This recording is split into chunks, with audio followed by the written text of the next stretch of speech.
Quando giunge il tempo della maschera, cresce una strana agitazione, un'inquietudine. L'uomo e il bambino avvertono la pulsione, il bisogno di mascherarsi. Si rinnova il rito di una tradizione preistorica.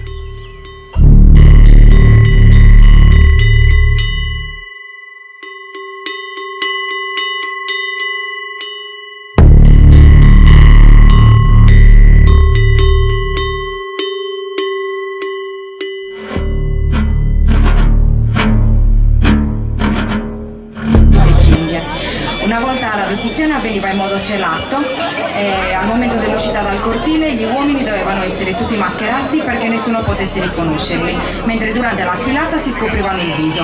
Completata la vestizione del mamuttone, che viene eseguita da due isoadores, il capo isoadore dispone i mamuttones in due file parallele per poi ordinargli di danzare.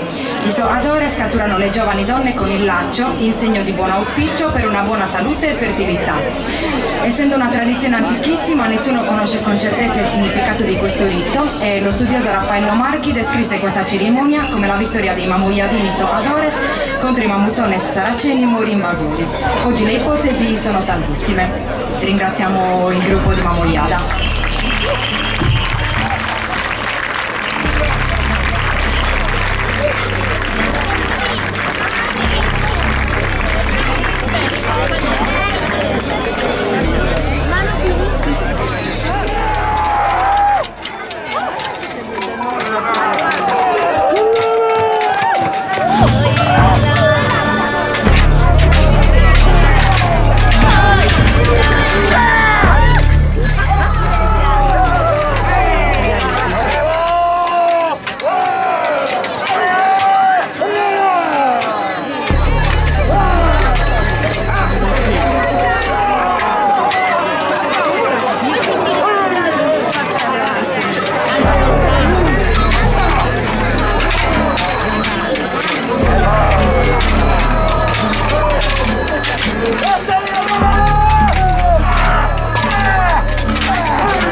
Si è concluso il tempo della cerimonia. Ci si libera dai pesanti mazzi di campanacci.